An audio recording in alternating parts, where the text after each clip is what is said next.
हे guys how are you study simplified या free Marathi education चॅनलवर तुमचं पुन्हा एकदा मनापासून स्वागत. मी किशोर गोरे. मित्रांनो, बऱ्याच जणांच्या विनंतीनंतर मी तुमच्यासाठी फक्त एक्झामच्या दृष्टिकोनातून आपण नवीन क्रॅश कोर्स चालू करतोय, जो अपकमिंग एक्झामसाठी म्हणजे एमपीएससी कंबाईन तसंच एमपीएससी मेन्ससाठी हे लेसन्स खूप महत्त्वाचे असणार आहेत. सो आजच्या लेसनमध्ये आपण संवैधानिक म्हणजे घटनात्मक आयोग किंवा कॉन्स्टिट्युशनल बॉडीज पाहणार आहोत. त्याचा आपण पार्ट 1 पाहणार आहोत. So let us start the lecture. तर मित्रांनो, आपण घटनात्मक आयोग पाहण्याआधी त्या घटनात म्हणजे आयोगांचे कोणते कोणते प्रकार पडतात, त्या ज्या कॉन्सेप्ट असतात त्या कॉन्सेप्ट क्लिअर होणं खूप महत्त्वाचं आहे. तर या ज्या बॉडीज असतात, जे आयोग असतात, त्यांचे दोन टाईप पडतात. पहिलं म्हणजे नॉन कॉन्स्टिट्युशनल बॉडीज म्हणजे बिगर संवैधानिक किंवा बिगर घटनात्मक आयोग, आणि दुसरं म्हणजे कॉन्स्टिट्युशनल बॉडीज म्हणजेच संवैधानिक किंवा घटनात्मक आयोग. आता घटनात्मक आयोग म्हणजे काय असतं, तर घटनेच्या अंतर्गत त्याची स्थापना केलेली असते. म्हणजे घटनेतील जे कलम असतं त्या कलमा अंतर्गत त्याची घटनेमध्ये तरतूद करून त्या आयोगाची स्थापना केलेली असते. म्हणूनच तो आपण त्याला घटनात्मक आयोग असं म्हणतो, कारण त्या आयोगाची घटनेमध्ये तरतूद केलेली असते.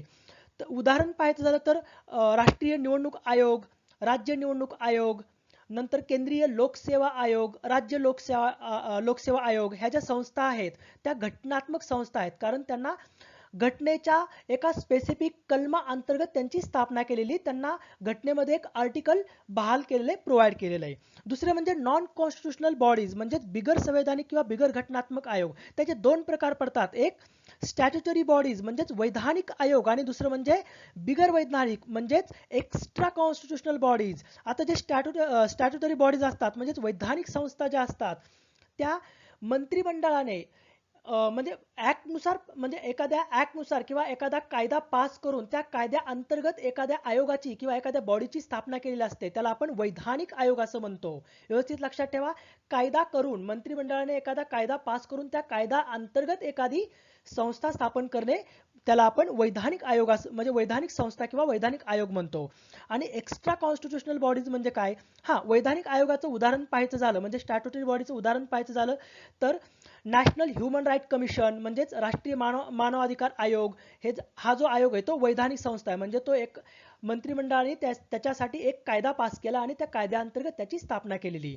दुसरं म्हणजे बिगर वैधानिक आयोग म्हणजेच एक्स्ट्रा कॉन्स्टिट्युशनल बॉडीज. ह्या ज्या बॉडीज असतात त्या कॅबिनेटच्या रिझोल्युशन थ्रू म्हणजे रिझोल्युशन म्हणजेच एखादं म्हणजे त्यांनी निश्चय करून एखादा ठराव पास करून त्या ठरावा अंतर्गत त्यांची स्थापना केलेली असते. ओके, त्याला आपण बिगर वैधानिक म्हणजेच एक्स्ट्रा कॉन्स्टिट्युशनल बॉडीज म्हणतो. जसं की प्लॅनिंग कमिशन. आता प्लॅनिंग कमिशन जागी नीती आयोग आलं. नीती आयोग कॅबिनेटच्या ठरावाद्वारे त्याची स्थापना झालेली आहे नीती आयोगाची. दुसरं म्हणजे एनडीसी म्हणजे नॅशनल डेव्हलपमेंट काउन्सिल. सो हे जे प्रकार आहेत ते व्यवस्थित लक्षात ठेवा. तर आता आपण राष्ट्रीय निवडणूक आयोगाविषयी माहिती पाहणार आहोत. कारण हा आयोग जो आहे तो सध्या खूप न्यूजमध्ये आहे, कारण आता राष्ट्रपतींची निवडणूक एकदम जवळ आलेली आहे. ओके, सो निवडणूक आयोगाची जी स्थापना आहे ती घटनेच्या कलम 324 अंतर्गत निवडणूक आयोगाची स्थापना करण्यात येते. म्हणजे हा जो राष्ट्रीय निवडणूक आयोग आहे तो घटनात्मक आयोग आहे. आता ह्या राष्ट्रीय निवडणूक आयोगाची जी स्थापना आहे ती 25 जानेवारी 1950 रोजी करण्यात आलेली आहे. व्यवस्थित लक्षात ठेवा, याची जी स्थापना आहे ती 25 जानेवारी 1950 रोजी करण्यात आलेली आहे. आता आपण निवडणूक आयोगाची रचना पाहूया म्हणजेच कॉम्पोजिशन पाहूया. तर निवडणूक आयोगामध्ये एक मुख्य निवडणूक आयुक्त आणि राष्ट्रपती वेळोवेळी निश्चित करतील तेवढ्या संख्येचे अन्य निवडणूक आयुक्त असतील. आता या मुख्य निवडणूक आयुक्त आणि अन्य निवडणूक आयुक्तांची नेमणूक कोण करेल, तर या आयुक्तांची नेमणूक राष्ट्रपती करतो. अन्य निवडणूक आयुक्तांची नेमणूक करण्यात आल्यास मुख्य निवडणूक आयुक्त हा आयोगाचा अध्यक्ष म्हणून कार्य करेल, अशी त्याच्यामध्ये तरतूद आहे. कारण 1989 आधी हा जो आयोग होता तो एक सदस्य आयोग होता, पण 1989 नंतर हा आयोग बहुसदस्य झाला. तो कसा झाला आपण पुढच्या म्हणजे पुढे आपण पाहणारच आहोत. सो प्रादेशिक आयुक्तांची ही नियुक्ती राष्ट्रपती करेल. जर निवडणूक आयोगाला गरज पडली तर प्रादेशिक निवडणूक आयुक्तांची जी नेमणूक असणार आहे ती राष्ट्रपती करेल. म्हणजे जर एखाद्या म्हणजे विधानमंडळाची म्हणजेच विधानसभा आणि विधान परिषदेची जर निवडणूक जवळ आली असेल तर निवडणुकीच्या अगोदर अशी राष्ट्रपती प्रादेशिक निवडणूक आयुक्तांची नेमणूक करल राष्ट्रीय निवडणूक आयोगाला मदत करण्यासाठी. नंतर निवडणूक आयुक्त व प्रादेशिक आयुक्त यांच्या सेवा शर्ती व पदावधी हे राष्ट्रपतींनी नियमांद्वारे निर्धारित केल्याप्रमाणे असतील.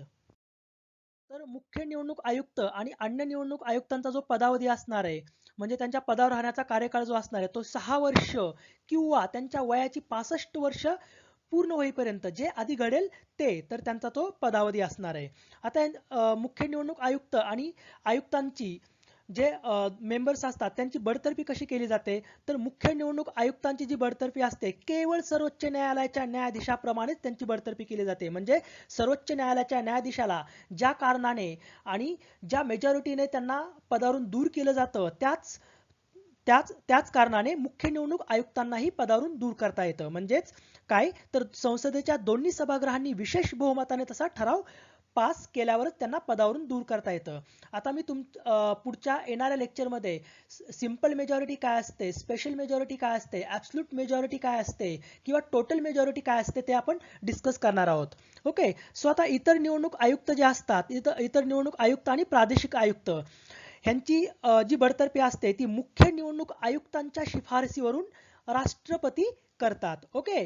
किंवा हे जे मेंबर्स असतात आणि मुख्य निवडणूक आयुक्त असतात ते राष्ट्रपतींकडे आपला पदावधी पूर्ण होण्याआधी पण राजीनामा देऊ शकतात. ओके. सो आता तुम्हाला म्हटलं होतं की हा जो आयोग आहे आधी तो 1989 पर्यंत म्हणजे ऑक्टोबर 1989 पर्यंत एक सदस्य होता. आता हा आयोग आता बहुसदस्य कसा झाला ते पाहूया. हा आयोग जो आहे निवडणूक आयोग तो ऑक्टोबर 1989 पर्यंत एक सदस्य होता पण ऑक्टोबर 1989 पासून काय झालं तर तो जानेवारी 1990 पर्यंत बहुसदस्य म्हणजे राष्ट्रपतींनी आणखी 2 मेंबरची त्याच्यामध्ये वाढ केली आणि एक मुख्य निवडणूक आयुक्त आणि 2 निवडणूक आयुक्तांची नेमणूक करून 3 सदस्य आयोग हा बहुसदस्य आयोग म्हणून त्याची नेमणूक केली. कारण त्याच्या पाठीमागे कारण असं होतं की त्यावेळेस 61वी घटनादुरुस्ती झाली होती आणि 61व्या घटनादुरुस्तीनुसार त्याच्यामध्ये काय तरतूद करण्यात आली होती तर जे मतदानाचं वय आहे ते 21 हून 18 वर्ष एवढं कमी केल्यामुळं निवडणूक आयोगावर जास्त भार पडला होता. त्याच्यामुळे निवडणूक आयोग बहुसदस्य करण्यात आला. पण नंतर जानेवारी 1990 मध्ये म्हणजे जानेवारी 1990 ते 1993 ऑक्टोबर 1993 मध्ये पुन्हा तो एक सदस्य बनला आणि नंतर ऑक्टोबर 1993 पासून त्याला राष्ट्रपतींनी पुन्हा बहुसदस्य आयोग केला जो की आतापर्यंत हा आयोग बहुसदस्य आयोग म्हणून काम करतोय. मुख्य निवडणूक आयुक्त आणि आयुक्तांचे जे पगार आणि भत्ते असतात त्यांना मिळणारे जे अधिकार असतात ते पाहूया. तर मुख्य निवडणूक आयुक्त आणि अन्य निवडणूक आयुक्त यांना सारखेच अधिकार आहेत. त्यांच्यात जर मतभेद निर्माण झाला तर त्यावर बहुमताने निर्णय घेण्यात येतो. ओके. व्यवस्थित लक्षात ठेवा. त्यांना सारखाच पगार व भत्ते मिळतात जे की सर्वोच्च न्यायालयाच्या न्यायाधीशाप्रमाणे असतात. व्यवस्थित लक्षात ठेवा. मुख्य निवडणूक आयुक्त आणि इतर निवडणूक आयुक्तांचे जे पगार आणि भत्ते असतात ते सर्वोच्च न्यायालयाच्या न्यायाधीशाप्रमाणेच असतात. आता आपण आयोगाचं स्वातंत्र्य पाहूया. तर पहिलं म्हणजे मुख्य निवडणूक आयुक्तांच्या पदावधीची सुरक्षा. म्हणजेच काय तर मुख्य निवडणूक आयुक्तांना पदावधीची सुरक्षा प्रदान करण्यात आलेली आहे. त्यांना केवळ सर्वोच्च न्यायालयाच्या न्यायाधीशाप्रमाणेच पदावरून दूर करता येतं. म्हणजेच त्यांची नेमणूक राष्ट्रपती करतात. मात्र ते राष्ट्रपतींच्या मर्जीने पद धारण करीत नाहीत. व्यवस्थित लक्षात ठेवा. दुसरं म्हणजे सेवा शर्ती. सेवा शर्ती म्हणजे मुख्य निवडणूक आयुक्तांच्या सेवा शर्तींमध्ये त्यांना हानिकारक होईल असा बदल त्यांच्या नियुक्तीनंतर केला जाऊ शकत नाही. आणि अन्य निवडणूक आयुक्त किंवा प्रादेशिक आयुक्त यांना मुख्य निवडणूक आयुक्तांच्या शिफारसी विना पदावरून दूर करता येत नाही. सो हे त्यांचे आयोगाचं स्वातंत्र्य आहे. आता या आयोगाच्या बाबतीत घटनेमध्ये काही त्रुटी राहिलेल्या आहेत. म्हणजे काही गोष्टी इन्क्लूड करायच्या राहिल्या त्या म्हणजे कोणत्या तर घटनेने निवडणूक आयोगाच्या सदस्यांसाठी कायदेविषयक, शैक्षणिक, प्रशासकीय किंवा न्यायिक अशी कोणतीही पात्रता सांगितलेली नाही. आयोगाच्या सदस्यांचा पदावधीही त्यांनी निश्चित केलेला नाही. पदावधी आपण कसा निश्चित केला तर सर्वोच्च न्यायालयाच्या कारण निवडणूक आयुक्तांची सेवा शर्ती जी आहे ती सर्वोच्च न्यायालयाच्या न्यायाधीशाप्रमाणेच असल्यानं त्यांचा जो पदावधी आहे तो 6 वर्ष किंवा 65 वर्षापर्यंत जो आधी घडेल तो असतो. ओके. तसेच घटनेने निवृत्त झालेल्या म्हणजे निवडणूक आयोगाचे जे सदस्य असतात किंवा मुख्य निवडणूक आयुक्त जे असतात ते निवृत्त झालेल्या आयोगाच्या सदस्यांना निवृत्तीनंतर सरकारी नेमणुकीपासून प्रतिबंध केलेला नाहीये, म्हणजे ते दुसऱ्यानंतर बॉडीवर त्यांची नेमणूक होऊ शकते. ओके, तर आता यांचं अधिकार क्षेत्र काय आहे ते पाहूया आयोगाचं. तर आयोग काय करतो सगळ्यात महत्वाचं आहे.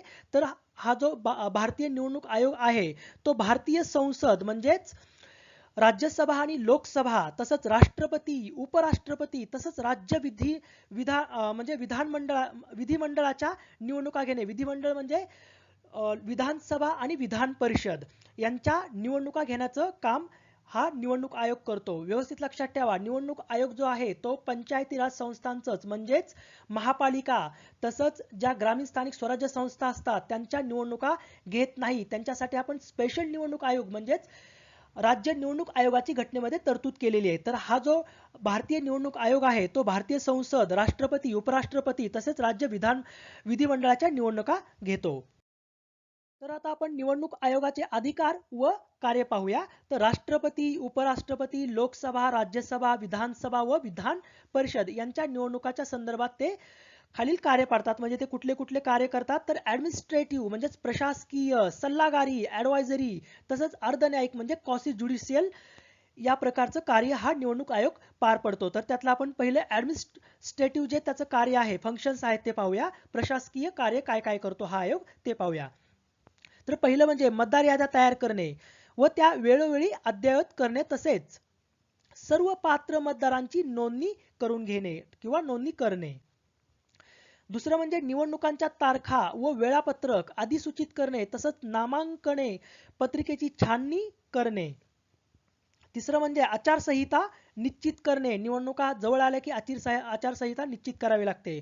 निवडणुकीच्या वेळी राजकीय पक्षाच्या धोरणांच्या प्रचारासाठी रेडिओ व टीव्हीवर कार्यक्रम सूची तयार करणे तसंच राजकीय पक्षांना मान्यता देणे. खूप महत्वाचं आहे, राजकीय पक्षांना मान्यता देण्याचं काम कोण करतं तर निवडणूक आयोग करतं. तसंच राजकीय पक्षांना मान्यता दिल्यानंतर त्यांना निवडणूक चिन्ह प्रदान करण्याचंही काम निवडणूक आयोगच करतं. तसेच नवीन राजकीय पक्षाची नोंदणी करणं आणि त्यांना राष्ट्रीय किंवा राज्य पक्षाचा दर्जा देणं, त्याच्यासाठी काही टर्म्स आणि कंडिशन्स असतात. त्या कंडिशन्स आणि टर्म्स जर त्यांना त्या पक्षांनी पूर्ण केल्या तर त्या पक्षांना निवडणूक आयोग काय करतं राष्ट्रीय पक्षाचा किंवा राज्य पक्षाचा दर्जा बहाल करतं.